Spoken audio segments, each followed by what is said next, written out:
This is the news in brief from the United Nations. Over the last week, COVID-19 infections have elevated, with 3.6 million cases reported globally, as opposed to 3.3 million in the previous 7 days, the World Health Organization said on Wednesday.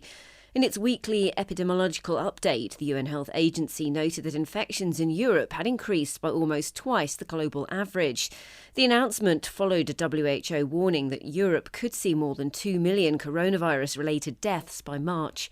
In a related development, WHO said that it was up to individual countries to decide whether to vaccinate youngsters against COVID, while also pointing out that serious coronavirus vaccine shortages remain globally. Last month, a UN Health Agency panel said that the benefits of the vaccine outweighed the risks for all age groups. Latest WHO data shows that children under 15 represent only 0.1% of reported global deaths from the coronavirus, which rises to 0.4% for 15 to 24-year-olds. 5 years after a peace deal was signed between the Colombian government and FARC oppositional forces, UN Secretary-General Antonio Guterres urged local communities on Tuesday to persevere with their efforts to keep violence at bay. It costs work to build peace and take care of it and sustain it, Mr. Guterres told residents of Dabieba in the northern town of Llano Grande.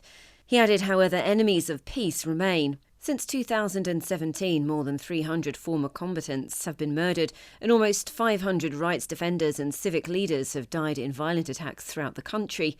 Mr. Guterres said he admired the tenacity and commitment of the people who continue to bet on building peace in Colombia on a day-to-day basis.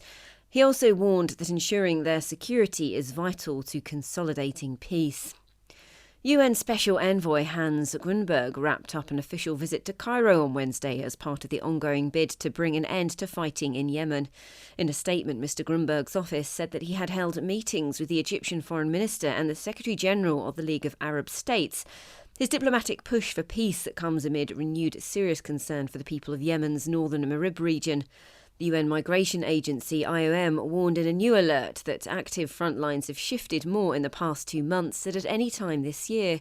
This has forced yet more people to flee their homes in the oil-rich region, many for the fourth or fifth time, with more than 45,000 people displaced since September, according to IOM data. A warning now that we may soon reach a tipping point when antimicrobial resistance becomes the leading cause of death, surpassing heart disease and other so-called lifestyle illnesses. According to the Food and Agricultural Organization, the wide use of antibiotics and other antimicrobials has led to growing resistance to their effectiveness. It is estimated 700,000 people die from AMR-related causes each year, and that could soar to 10 million by the year 2050 if no actions are taken. To help mitigate and contain the risks, these drugs must be avoided and prevention measures must be taken, Keith Sumpton, FAO's Chief Veterinary Officer, said. Based on his doctoral research in southern Africa, Dr. Sumpton suggested giving livestock and crop producers clear alternatives.